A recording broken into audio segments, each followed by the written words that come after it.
Spider-Man Into the Spider-Verse has become one of the most successful Spider-Man movies in history. Its amazing blend of style, character, and heart have made it, and its sequel, Across the Spider-Verse, huge fan favorites. Today at CBR, we're exploring what it would be like if the Spider-Verse films ever became live-action features. You gotta say I love you back. Dad, are you serious? I wanna hear it. Spider-Man Into the Spider-Verse took a classic Marvel superhero and flipped the script entirely on his established lore. Everyone knows that Peter Parker was bitten by a radioactive spider and developed amazing spider powers as a result. But for all his strength and powers, Spider-Man always maintained a sense of justice and duty because of the immortal words of his Uncle Ben. With great power comes great responsibility. But what would happen if Peter Parker wasn't the only person to receive spectacular spider powers? That question is answered when a young teenager named Miles Morales is bitten by a bizarre spider one night. Waking up the next morning, Miles discovers that he too has incredible spider-like powers that he can barely control. But when events begin to spiral out of control all around him, he finds himself caught within a maelstrom of multiversal madness as multiple variations of Spider-Man come into his world. The joy of the Spider-Verse films is seeing all the different kinds of spider people there are across the multiverse, from Spider-Ham and Peony Parker to the Insomniac game Spider-Man, and even the Spider-Man from the 1983 animated series, Spider-Man and His Amazing Friends. The Cavalcade of Spider-Man is a loving throwback to all the variations, incarnations, and possibilities that have emerged over the years. Each Spider-Man is a hero in their own right, and while their worlds may be radically different from one another, they all still live by the same credo: to protect the innocent no matter what. And stop Spider-Man. If the Spider-Verse films were ever translated to the live-action medium, they would have an immensely steep hill to climb. The biggest and most popular aspect of the Spider-Verse films are their distinct visual styles. Each film is a visual wonderland, replete with psychedelic visual effects, radically different imagery based on each universe Miles visits, as well as countless comic book-style sight gags, translating the film's ultra-stylized visuals, such as when Miles dives off a skyscraper in Into the Spider-Verse, would be difficult to capture just the same way in a live-action setting.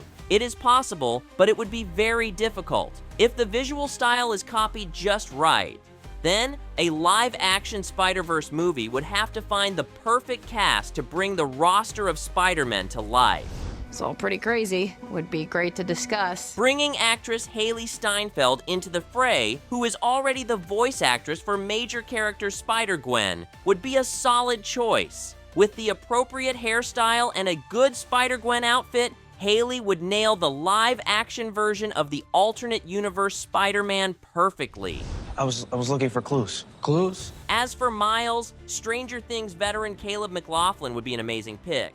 His work on Stranger Things has proven the young actor has a ton of range, and bringing him into a high-energy project like Spider-Man would really let him shine as a hero. With the two main characters cast, the next major hurdle to overcome would be to stick to the same story beat for beat as the animated film or branch out into its own unique plot.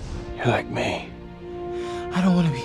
The original film follows Miles as he accidentally witnesses Peter Parker's murder and how he comes into possession of a highly volatile piece of technology that the Kingpin needs. A live-action film could follow suit, or it could alter the story just a little bit. What if Miles' world never had Peter Parker?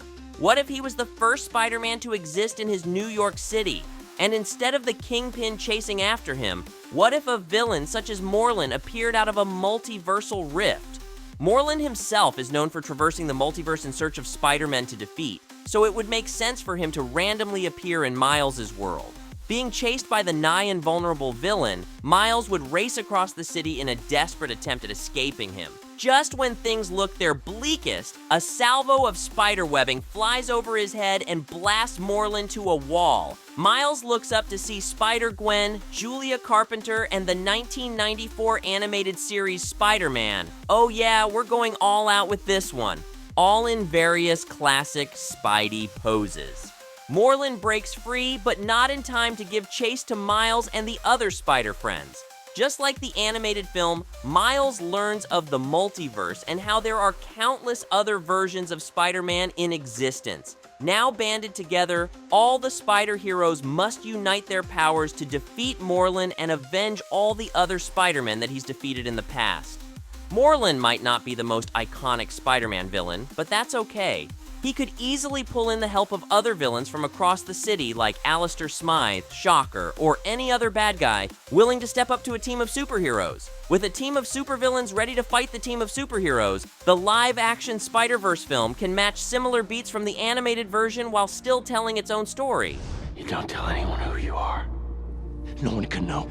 He's got everyone in his pocket. It doesn't need to hit every other beat just the same either. For example, there's been a budding romance between Miles and Gwen which may or may not be addressed in the live-action film.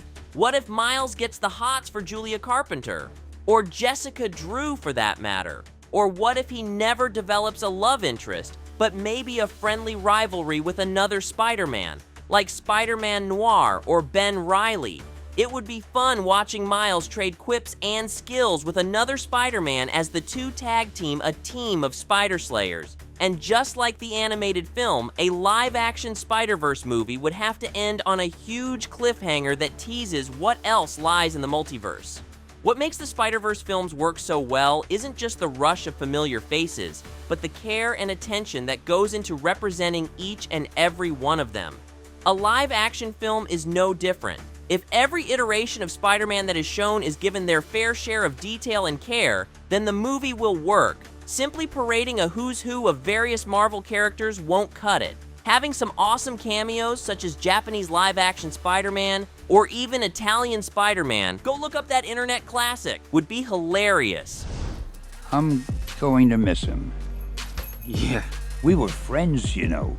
It's a fine line to walk, giving fans a ton of fan service and being able to deliver a compelling narrative that's more than just trite flair and popcorn entertainment. Seeing the huge roster of Spider-Man characters in Across the Spider-Verse was super cool, but it worked so well because many of the new Spider-Man characters were living, breathing characters that were more than just a spiffy new outfit.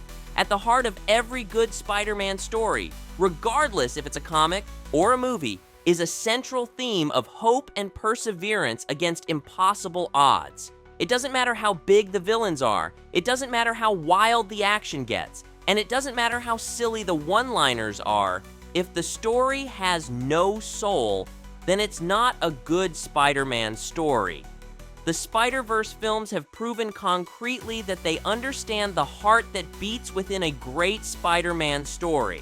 All a live-action film has to do is carry the torch. Would you like to see a live-action Spider-Man Into the Spider-Verse movie? If so, who would you want to have casted for it? Make sure to comment, subscribe, and as always, thanks for watching CBR.